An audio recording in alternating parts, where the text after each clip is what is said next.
been a few weeks since I posted an updated video, and there's been a bunch of stuff that's happened in the past few weeks that I've learned about the OmniPod and about managing my own type 1, and I thought it might be helpful to just randomly go over some of that stuff.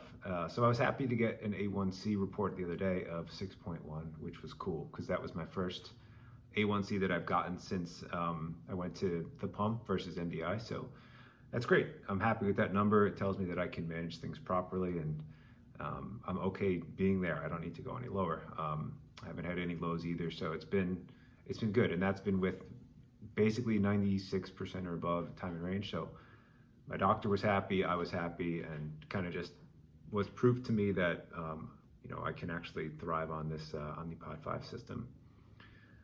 So a couple of just things that I've learned as time has gone on with the OmniPod, and they're gonna be all over the place, so there's no rhyme or reason to this. But the first thing I learned, which you may know, I just had no idea, somebody told me.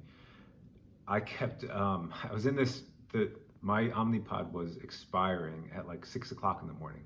That was just the time that every 3 days I had it running out. And so I was in this habit of having to wake up really, really early just to change my OmniPod. And I find that I was almost making mistakes because I'm kind of out of it when I'm getting it set up, and I'm just being a bonehead in that regard. One of my friends who has type 1 told me that actually you don't have to change the OmniPod exactly at that 3-day threshold when it beeps and it says pod expired. There's actually, I think it's an 8-hour window of time at which it'll continue to function just as it normally would after that expiratory window. So if you're busy, or if you're sleeping, or if something happens where you actually can't change the OmniPod right at that moment where it tells you pod expired, you're okay. So again, I think it was probably mostly me that didn't know that, but if you didn't either, realize that that is a thing. You can double check it in the manual if you want further confirmation, but I found that to be very helpful because now I have a little bit more flexibility and I can change the pod really when I need to. I was just double checking that I was recording. I thought maybe I wasn't.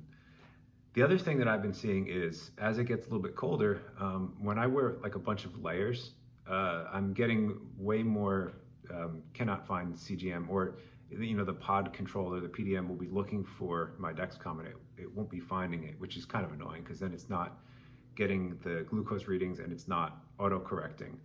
I don't know if there's a specific fix, but I think among the different things that people have been suggesting in terms of why that happens is that it might be an issue with Bluetooth connectivity, and so maybe Bluetooth connectivity through various layers of clothing could be at fault. And so if you're seeing that, maybe look at the amount of clothing as like one factor that's impacting that. In terms of fixes, what I typically do is I'll restart my cell phone, not the PDM.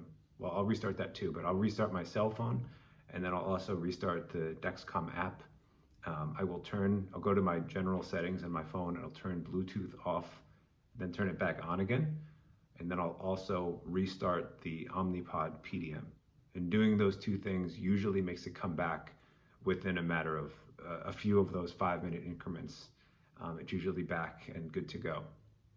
The other thing that I do in those cases is if it's not reading the Dexcom for an extended period of time, I will still manually put in the blood glucose readings on the OmniPod, which seems to be helpful in terms of it knowing when to give me those auto basal boluses when it's appropriate. So that's been really helpful as well. The other thing that I've seen is nighttime. So for me, I really need to be careful about not eating an hour or two before bed.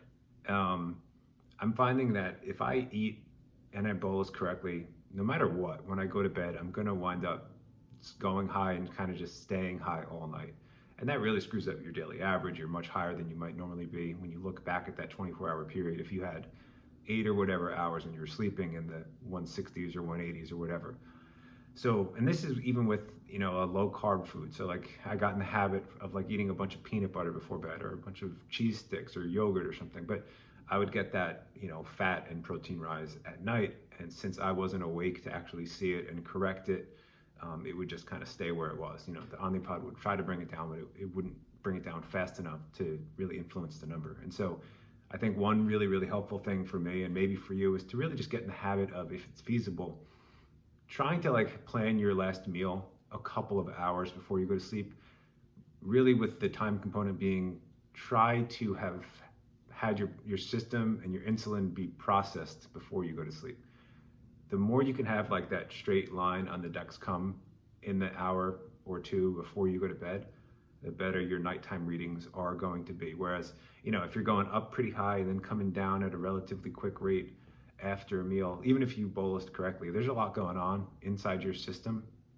And so going to sleep, all the other hormones of sleep that get involved, it can just be a little bit of a wacky experience. And so if you're looking to like improve your glucose readings and your stabilization overnight, I think one of the most important things is to really make sure that however long you give that insulin to process in your system, the duration of insulin action, try to let that clear for the most part before you go to sleep. The less insulin you can go to bed with on board, it seems to be the better, assuming you've processed that food and you're back at a straight line. Let's see. There was a few other things I wanted to say, and now I'm kind of blanking. I have been having to fight a few lows recently with the OmniPod, and I've been eating a lot of sugar, you know, sugar tablets and things like that to try to alleviate it. So on the one hand, it's cool because my body's actually processing the insulin better, and I'm requiring less insulin. But on the other, the system is not necessarily realizing that I'm treating with some of those glucose tablets. So that's something that I'm currently trying to troubleshoot and figure out the best kind of method for. Probably going to reduce my insulin to carb, or increase my insulin to carb ratio, so I'm getting a little bit less insulin. But more to come on that, and I'll update everybody as I can. The only other thing that I was thinking was exercise mode continues to be very helpful for me, but I will say that the one thing is where I was previously doing it, activating activity mode maybe a half an hour before my exercise, I am finding that it's much more beneficial to do it an hour or even an hour and a half before my workout. With increased insulin sensitivity, so I think my body's working better, it's processing that insulin better, more efficiently than it was. But that means if I have even a little bit of insulin in my system, or insulin on board when I go to exercise, even with activity mode, I can still go low pretty fast. And so the more time I give that to prevent those basal boluses and the correction doses from being given before I work out, the better. So I would recommend like an hour and a half even. I think it just makes the workouts a little bit more stable, and you can exercise for longer without having lows. The only other random thing that I'm dealing with is, I don't know if you can tell right now, but I've been getting like some skin rashes, I think from the insulin. This happened when I first got on insulin, and then it stopped, and now it's starting again. I don't know. I'm wondering if anybody else has experienced that, if that's a thing, and what they did about it. It's not too big of a deal, but it has been something I noticed. I don't know if, I know I started with insulin when it was like winter and cold weather last year, and now that it's getting cold again, I wonder if that has something to do with it. But anyway, that's it. For the most part, everything's going really well. And the last thing, when you set up your OmniPod, I think you all set up an account with Glooko. It's like Glooko. It's that third-party application that your doctor would typically use to see your graphs and your bolus amounts and basically what's going on with you in your type 1 management. I've gotten in the habit of actually logging into it myself and just starting to poke around at the different menus and the reports that you can do. And it's very, very helpful because you'll see trends and patterns and things that you can use to make different treatment decisions. So you should all have access to your own account, and I would highly recommend getting familiar with that, logging into it, playing around with it, and then seeing what it can do for you in terms of how it can help improve your insights about your own management. It's always good to be an advocate for yourself, and it gives you more information when you're talking to your doctor as well. So definitely check that out. If you're interested, I can always do like a screen share on one of these other videos and walk you through some of the things that I look at, but it has been very cool and very helpful. So that's all I got for now, and talk to y'all soon.